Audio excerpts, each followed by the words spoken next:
Hi friends, welcome to Milmala World. இன்னைக்கு மில்கிக்கு lunch breakfast என்ன back பண்ணேன்னு பார்க்கலாம் வாங்க.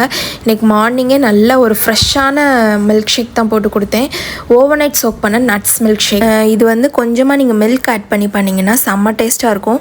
எக்ஸ்ட்ரா ஸ்வீட் வேணும் அப்படின்னா நீங்கள் ஹனி ஆட் பண்ணிக்கலாம். ஹெல்த் வைஸ் ரொம்ப பெனிஃபிட் இந்த ஜூஸ் குடிச்சிங்கன்னா. அதுக்கப்புறம் ஓவர் நைட் சோக் பண்ண சன்னாவை வந்து மறுநாள் காலையில் பாயில் பண்ணி கொடுத்தாச்சு. அப்புறம் இது கொண்டக்கடலை சூப் தான் பண்ணியிருக்கேன். இந்த சூப் வந்து ரொம்ப சூப்பராக இருந்தது. நீங்கள் வேணுன்னா ட்ரை பண்ணி பாருங்கள். இன்கேஸ் உங்களுக்கு தெரியலனா எனக்கு ரெசிபின்னு கமெண்ட் பண்ணுங்கள், நான் உங்களுக்கு வந்து போஸ்ட் பண்ணுறேன்.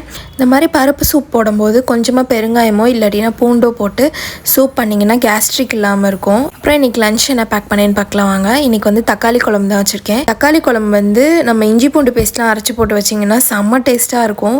இதுக்கு ஆப்டான காம்பினேஷன் வந்து சேப்பங்கிழங்கு ரோஸ்ட்டு தான்.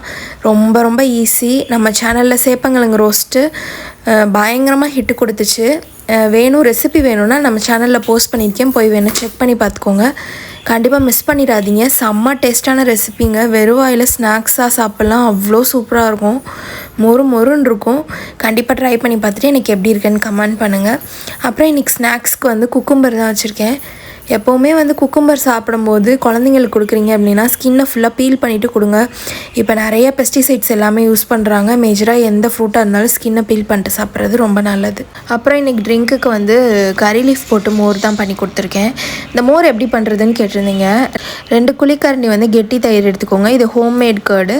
தேவையான அளவு சால்ட்டு, 1 கொத்து கருவேப்பிலை, 1 பச்சை மிளகா போட்டுக்கோங்க. இல்லாட்டினா ரெட் சில்லி போட்டுக்கலாம்.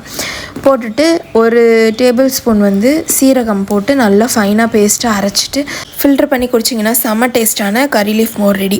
லஞ்ச் பேக் பண்ணி மில்கிக்கும் கொடுத்தாச்சு. மில்கியும் ஆஃபீஸ் கிளம்பிட்டாங்க. ஓகே, நம்ம சேனல் பிடிச்சா சப்ஸ்கிரைப் பண்ணி லைக் பண்ணிக்கோங்க. ஓகே, தேங்க்யூ, பாய்.